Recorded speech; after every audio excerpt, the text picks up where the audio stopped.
So বন্ধু-বান্ধৱীসকল আজি হৈ যোৱা এডিআৰ গ্ৰেড 3 যিখিনি মেথছৰ কুৱেশ্যন আহিছিলে সেই মেথছৰ কুৱেশ্যনখিনি আমি সলভটো লৈ আহিছোঁ যে আপোনালোকৰ কোনটো শুদ্ধ হৈছে কোনটো ভুল হৈছে আপোনালোকে চাই যাব পাৰিব। সো বন্ধু-বান্ধৱীসকল ভিডিঅ'টো পলম নকৰি বলক আজি কুৱেশ্যনকেইটা আমি আলোচনা কৰোঁ।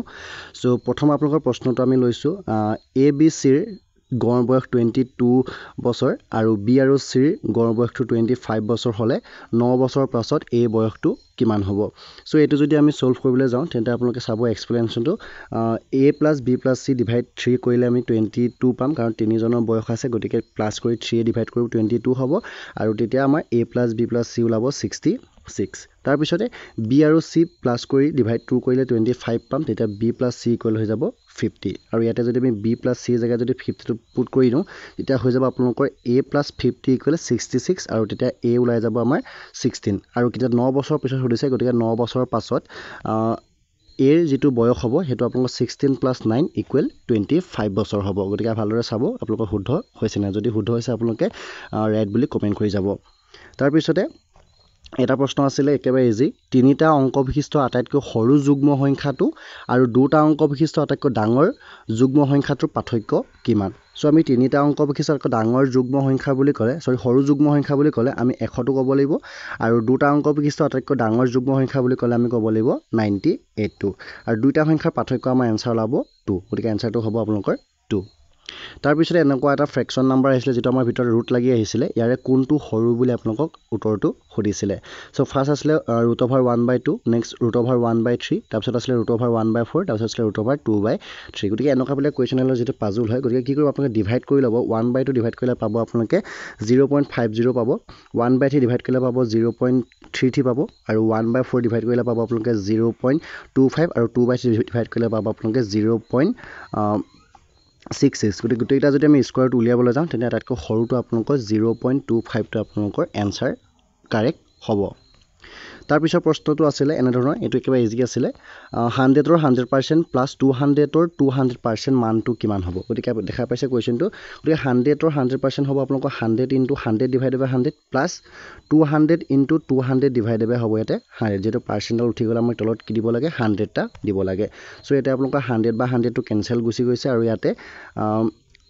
200ক 100এ 2 বাৰ ডিভাইড গুচি গ'ল আৰু ইয়াত থাকিলে আপোনালোকৰ 100 × 1 100 থাকিলে আৰু 200 × 2 আপোনালোকৰ হৈ যাব 400 অৰ্থাৎ আপোনালোকৰ এনচাৰ ওলাব 500 গতিকে এনচাৰটো হ'ব 500। তাৰপিছতে এটা কুৱেশ্যন আছিলে 3√8 স্কোৱাৰৰ মান কি হয়। গতিকে এইটো কুৱেশ্যন সকলোৱে নিশ্চয় জানে যে 3√8 কি বুজায়, যিটো আমাৰ এইটো কিউব ৰুট বুজায় অৰ্থাৎ এনেকুৱা সেইটো কি সংখ্যা যিটোক 3বাৰ পূৰণ কৰিলে মানে ইয়াৰ যিটো ভিতৰত থকা সংখ্যাটো ওলাব। গতিকে 8 স্কোৱাৰ মানে হ'ব 64 আৰু যদি আপোনালোকে উৎপাদক বিশ্লেষণ কৰে তেন্তে আপোনালোকে 2 2 2কে তেনেকৈ আপোনালোকে 6টা নাম্বাৰ পাব 2 আৰু তাৰ পৰা তিনিটাৰ পৰা এটাকৈ আনিব লাগিব গতিকে 2টাকে 2 ওলাই আহিব গতিকে 2 2 গুণ হ'ব 4 অৰ্থাৎ 4 3টা আমি যদি পূৰণ কৰোঁ 4 × 4 × 4 যদি কৰোঁ তেতিয়া আমি 64টো পাম। তাৰপিছত এটা প্ৰশ্ন আছিলে একেবাৰে ইজি প্ৰশ্ন আছিলে, হয়তো কিছুমানৰ কাৰণে টান হ'ব পাৰে, 80ৰ পৰা 100লৈ কিমানটা মৌলিক সংখ্যা আছে। 80 আৰু 100ৰ ভিতৰত কিমানটা মৌলিক সংখ্যা আছে যিখিনি প্ৰাইম নাম্বাৰ বুলি ক'ব। চ' এতিয়া আপোনালোকৰ এনচাৰটো হ'ব 3টা আৰু সেই নাম্বাৰকেইটা হৈছে 83 89 আৰু 97 যিকেইটাক আমাৰ বেলেগ সংখ্যাই হৰণ নাযায় অৰ্থাৎ তেওঁলোকৰ উৎপাদকটো অনলি হৈছে 1। 4 চেণ্টিমিটাৰ বাহুৰ এটা বৰ্গ আছিলে আৰু সেই বৰ্গটোৰ ভিতৰত আঁকিব পৰা আটাইতকৈ ডাঙৰ বৃত্তটো যিটো ক্ষেত্ৰফল অৰ্থাৎ এৰিয়াটো কিমান হ'ব। চ' এতিয়া মই এটা ৰাফলিকৈ এটা বৰ্গ আঁকিছোঁ যাৰ বাহুৰ দৈৰ্ঘ্য 4কৈ আছে। গতিকে যদি এটা বৃত্ত আঁকোঁ গতিকে বৃত্তটো এনেদৰে আপোনালোকে 4টা বাহুক টাচ কৰিব আৰু তাতে যেতিয়া আমি এডাল এই কেন্দ্ৰৰ মাজত আনিম এডাল কি বুজাব, ইয়াক ব্যাস বুজাব অৰ্থাৎ ডায়মিটাৰ বুজাব। গতিকে এই ডায়মিটাৰডালৰ লগত বাহুৰ যিটো আছিলে বাহুৰ লগত সমান হ'ব অৰ্থাৎ বৃত্তটোৰ ডায়মিটাৰ হৈ যাব 4 কিন্তু বৃত্ত আমি যিটো ক্ষেত্ৰফল অৰ্থাৎ পাই আৰ স্কোৱাৰ আমাৰ ব্যাসাৰ্ধ মান লাগিব গতিকে ব্যাসাৰ্ধ হৈ যাব এতিয়া এনচাৰটো 2 অৰ্থাৎ পাই × 2 স্কোৱাৰ আৰু পাই মানটো পুট কৰিব দিয়া নাছিলে গতিকে পাইটো পাই ভাগে ৰাখিম 2 স্কোৱাৰ কৰিলে 4 অৰ্থাৎ 4 পাই আপোনালোকৰ ইয়াৰে এনচাৰটো হ'ব। গতিকে কাৰ শুদ্ধ আছিলে আপুনি কাৰেক্ট বুলি এনচাৰটো কমেণ্ট এটা কৰিব। তাৰপিছত এটা প্ৰশ্ন আছিলে যে 12 কিলোমিটাৰ যদি নিৰ্দিষ্ট দূৰত্ব এটা 15 মিনিটত যাব লগা হয় তেন্তে গাড়ীয়ে হওক বা কিবা বস্তুৱে হওক তাৰ গতিটো কিমান হ'ব আমাক সুধিছিলে। 12 কিলোমিটাৰ এটা দূৰত্ব 15 মিনিটত যাবৰ কাৰণে গাড়ীখনৰ গতিটো কিমান হ'ব।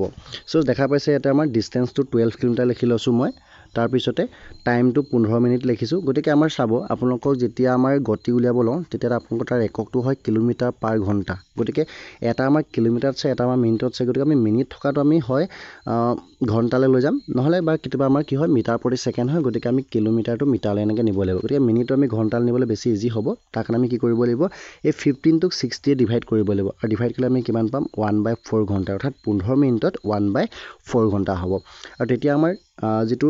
স্পীড অৰ্থাৎ গতি উলিওৱাৰ সূত্ৰটো হ'লগৈ ডিষ্টেঞ্চ বাই টাইম অৰ্থাৎ d/t অৰ্থাৎ d মানে হৈ যাব আমাৰ 12 আৰু t মানে হ'ব 1/4 আৰু যেতিয়া আমাৰ a/b ডিভাইডেড বাই c/d আকাৰ হয় তেতিয়া আমাৰ এনচাৰটো কি হয় a/b ইনটু হৈ যাব d/c অৰ্থাৎ তলৰ সংখ্যাটো ওপৰলৈ গুচি যাব অৰ্থাৎ 12 × 4 অৰ্থাৎ 48 কিলোমিটাৰ পাৰ ঘণ্টাটো ইয়াৰ স্পীড অৰ্থাৎ ঘণ্টাত প্ৰতি ঘণ্টাত 48 কিলোমিটাৰ গ'লে মানে তাৰ 12 কিলোমিটাৰটো 15 মিনিটত শেষ হ'ব গতিকে যদি বুজি পাই গৈছে আপোনাৰ ক্ৰিষ্টেল ক্লিয়াৰ বুলি এটা কমেণ্ট কৰিব তাৰপিছতে এটা আছিলে আমাৰ সমকোণী ত্ৰিভুজৰ ক্ষেত্ৰত প্ৰশ্ন এটা আছিলে সমকোণী ত্ৰিভুজৰ প্ৰশ্নটো আছিলে এনেধৰণৰ যে সমকোণী ত্ৰিভুজৰ ভূমি আৰু উচ্চতাৰ মানটো একেই বুলি কৈছিলে আৰু তৃতীয় বাহুৰ দৈৰ্ঘ্যটো 2√2 হ'লে মানে এই সমকোণী ত্ৰিভুজৰ কালিটো কিমান হ'ব গতিকে যদি তৃতীয় বাহু বুলি কৈছে আৰু ভূমি আৰু উচ্চতা একেই হয় তেতিয়া আমি তৃতীয় বাহুত আমি ক'ত দিব পাৰিম সমকোণীটো যিহেতু অতিভুজৰ মান হ'ব 2√2ৰ মান আৰু ইয়াতে আমি পাইথাগোৰাছৰ সূত্ৰ প্ৰয়োগ কৰিম গতিকে পাইথাগোৰাছৰ সূত্ৰ প্ৰয়োগ কৰাৰ আগতে ভূমি আৰু উচ্চতাৰ মানটো সমান বুলি কৈছে গতিকে আমি x আৰু x বুলি আমি দি ল'ব পাৰিম গতিকে পাইথাগোৰাছৰ সূত্ৰ অনুসৰি পাইথাগোৰাছৰ সূত্ৰটো হৈছে আমাৰ কৰ্ণ স্কোৱাৰ ইকুৱেল ভূমি স্কোৱাৰ প্লাছ লম্ব স্কোৱাৰ আৰু যিহেতু কৰ্ণ হৈ গ'ল 2√2 গতিকে 2√2 স্কোৱাৰ হৈ যাব আৰু ভূমি হৈ যাব x স্কোৱাৰ প্লাছ লম্ব হৈ যাব x স্কোৱাৰ আমাৰ যোগ কৰিলে 2x স্কোৱাৰ হৈ যাব এইফালে হ'ব আমাৰ 2 স্কোৱাৰ মানে 4 আৰু √2 স্কোৱাৰ মানে 2 অৰ্থাৎ 4 × 2 আৰু যিহেতু এইফালে x স্কোৱাৰ লগত 2 ইনটু হৈছে এইফালে 4 লগত 2 ইনটু হৈছে গতিকে 2 কেঞ্চেল যাব গতিকে x স্কোৱাৰ ইকুৱেল 4 থাকিব আৰু x ইকুৱেল হ'ব √4 অৰ্থাৎ x মান হ'ব 2 আৰু যেতিয়া আমাৰ কালি উলিয়াবলৈ যাম গতিকে কালি উলিয়াবৰ কাৰণে ত্ৰিভুজৰ কালি যিটো সূত্ৰ জানে যে হাফ ইনটু ভূমি পূৰণ উচ্চতা গতিকে ভূমিও হৈ যাব আমাৰ 2 আৰু উচ্চতা হৈ যাব 2 গতিকে 2 কেঞ্চেল যাব থাকিব কিমান আমাৰ এৰিয়াটো 2 চেণ্টিমিটাৰ স্কোৱাৰ হয়তো এককটো আছিলে নে নাজানিম কিন্তু এনচাৰটো আপোনালোকৰ 2 ওলাব তাৰপিছৰ প্ৰশ্ন এটা আছিলে দুটা সংখ্যাৰ অনুপাত 2:3 আৰু ইয়াৰ লসাগু আৰু গসাগু পূৰণফল হৈ গ'ল 96 তেন্তে সংখ্যা দুটা যোগ কৰিলে কিমান হ'ব সো আমি যেতিয়া অনুপাত আহে অনুপাতৰ আহিলে আমি এটা নাম্বাৰ চিৰিজত ধৰি ল'ব পাৰি যে 2x আৰু 3x আৰু এটা ফৰ্মুলা মনত ৰাখিব যেতিয়া সংখ্যা এটাৰ পূৰণফল লসাগু গসাগু কথা থাকে তেতিয়া ফৰ্মুলা হ'ব লসাগু পূৰণ গসাগু ইকুৱেল সংখ্যা দুটাৰ পূৰণফল মই মাল্টিপল অফ নাম্বাৰছ বুলি লিখিছোঁ গতিকে LCM আৰু HCFৰ যিটো পূৰণফল কৈছে 96 গতিকে আমি ইয়াত 96 পাতিছোঁ আৰু নাম্বাৰ এটা হৈ গ'ল আমাৰ 2x আৰু 3x গতিকে 2x 3x পূৰণ কৰিলে হ'ব 6x স্কোৱাৰ 6 ডিভাইড কৰিলে হ'ব 16 আৰু x স্কোৱাৰ যদি আমি ইফালে লৈ আহোঁ তেতিয়া আমাৰ হৈ যাব x মানটো 4 তেতিয়া আমাৰ নাম্বাৰ এটা আছিলে 2x আৰু 3x গতিকে 2x আৰু 3x হ'লে 2 × 4 8 হ'ব 2 × 3 × 4 হ'ব 12 আৰু প্লাছ কৰিলে হ'ব আমাৰ এনচাৰটো 20 গতিকে ইয়াৰ এনচাৰটো আছিলে 20 তাৰপিছত এটা প্ৰশ্ন আছিলে এটা সংখ্যাৰ বৰ্গমূলৰ পৰা সংখ্যাটোৰ 3 গুণ বিয়োগ কৰিলে সেই সংখ্যাটোকে পোৱা যায় গতিকে সংখ্যাটো কি হয় আমাক বুলি সুধিছিলে গতিকে সংখ্যাটো যদি মই x বুলি কওঁ তেতিয়া xৰ বৰ্গমূল ক'লে আমি লিখিব লাগিব নিশ্চয় x স্কোৱাৰ গতিকে বৰ্গৰ পৰা ইয়াক আমি x স্কোৱাৰ লিখিব লাগিব সংখ্যাটো 3 গুণ বুলি ক'লে 3x গতিকে মাইনাছ কৰি দিছোঁ আৰু সংখ্যাটোকে পাইছোঁ ইকুৱেল হ'ব x 3xটো এফালে গুচি আহিলে হৈ যাব 4x গতিকে x কেঞ্চেল যাব তেতিয়া x ইকুৱেল হৈ যাব এনচাৰটো 4 অৰ্থাৎ সংখ্যাটো হ'ব 4 তাৰপিছত এটা প্ৰশ্ন আছিলে ভগ্নাংশ এটা ভগ্নাংশৰ লবক 4ৰে আৰু হৰক যদি 9ৰে পূৰণ কৰোঁ তেন্তে ইয়াৰ ভগ্নাংশটো প্ৰতিলোম হৈ যায় তেতিয়া ভগ্নাংশটো কি হয় সো আমি ধৰি লৈছোঁ ভগ্নাংশটো x/y সো তেতিয়া আমি ভগ্নাংশক যদি আমি 4টা পূৰণ কৰোঁ 4x হ'ব আৰু হৰক যদি আমি 9টা পূৰণ কৰোঁ 9y হ'ব আৰু তেতিয়া ইকুৱেল হ'ব কি কৈছে কি ইয়াৰ প্ৰতিলোম অৰ্থাৎ ভগ্নাংশটো উল্টা অৰ্থাৎ y/x তো ক্ৰছ পূৰণ কৰিলে কি হ'ব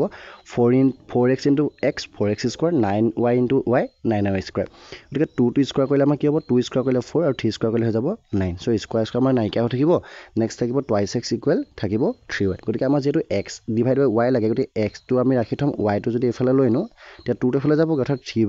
অৰ্থাৎ ভগ্নাংশ যিটো প্ৰশ্ন আছিলে এনচাৰটো ওলাইছে 3/2 তাৰপিছত প্ৰশ্ন এটা আছিলে দুটা বৃত্তৰ ব্যাসাৰ্ধৰ অনুপাত 1:3 সিহঁতৰ ক্ষেত্ৰফলৰ অনুপাত কিমান হ'ব সো ব্যাসাৰ্ধৰ অনুপাত আমি লিখিছোঁ r1/r2 = 1/3 আৰু বৃত্তৰ ক্ষেত্ৰফল উলিয়াই সূত্ৰ হৈ গ'ল πr স্কোৱাৰ গতিকে πr1 square divided πr2 square গতিকে পাই কেঞ্চেল যাব গতিকে r1 স্কোৱাৰ হ'ব আমাৰ 1 আৰু r2 স্কোৱাৰ হৈ যাব আমাৰ 9 অৰ্থাৎ 1:9 ওলাব এনচাৰটো গতিকে মনত ৰাখিব এই যিটো আছিলে এইটো 1:9 ওলাইছিলে তাৰপিছত লাষ্ট এটা প্ৰশ্ন আছে প্ৰশ্নটো ভালদৰে চাব এবাৰ আপোনালোকে এটা প্ৰতিষ্ঠানত মানে যদি আপুনি টকা জমা কৰে তেন্তে আপোনালোকৰ টকাটো এমাহত দুগুণ বৃদ্ধি হয় বুলি কৈছে আৰু কিন্তু প্ৰতি মাহে সেই টকাৰ পৰা 120 টকাকৈ কাটে এনেদৰে প্ৰশ্ন এটা আহিছিলে ঠিক তেনেকৈ এজন ব্যক্তিয়ে 105 টকা তাত থৈছিলে কিন্তু 3 মাহৰ পাছত তেওঁ কিমান টকা পালে সেই প্ৰশ্নটো সুধিছে সো আমি যদি চাওঁ মানুহজনে 105 টকা জমা কৰিছে গতিকে দুগুণ হৈ গ'লে আমাৰ 210 টকা হ'ব আৰু 210 টকাৰ পৰা প্ৰতি মাহে যদি 120 টকা কাটি দিয়ে অৰ্থাৎ 210 পৰা 120 কাটি দিলে আপোনাৰ থাকিব 90 টকা আকৌ নেক্সট মাহত 90 টকাটো আমি যদি দুগুণ কৰি দিওঁ তেতিয়া হৈ যাব আমাৰ 180 আকৌ সেই মাহতো যদি 120 টা কাটি দিয়ে তেতিয়া আমাৰ থাকিব 60 আকৌ সেই 60 টো যদি থাৰ্ড মাহটো যদি দুগুণ কৰোঁ তেতিয়া হৈ যাব আমাৰ 120 আৰু লাষ্ট মাহতো যদি 120 কাটি দিয়ে তেতিয়া এনসাৰ হ'ব আমাৰ লাষ্টত গৈ 0 গতিকে অপচন নাম্বাৰ বি আছিলে 0 গতিকে আপোনালোকৰ এনসাৰটো হ'ব ইয়াৰ বি সো এনেদৰে আমি কুৱেশ্যনবিলাক লৈ আহিছোঁ যদি আমি আৰু কুৱেশ্যন পাওঁ তেন্তে আপোনালোকক আমি দিবলৈ ট্ৰাই কৰিম গতিকে আজি ভিডিঅ'টো ইমানে আছিলে আপোনালোকৰ বন্ধু বান্ধৱীলৈ শ্বেয়াৰ কৰিব আৰু আগন্তুক গ্ৰেড 4 পৰীক্ষাৰ কাৰণে আমি প্ৰিপাৰেশ্যন চলাম আমাৰ চেনেলত গতিকে আপোনালোকে আমাৰ চেনেলটো প্লিজ ছাবস্ক্ৰাইব কৰিব লগতে ঘণ্টা বেলটো বজাবলৈ নিশ্চয় নাপাহৰিব সো ফ্ৰেণ্ডছ আজি ভিডিঅ'টো ইমানেই ধন্যবাদ জয় আই অসম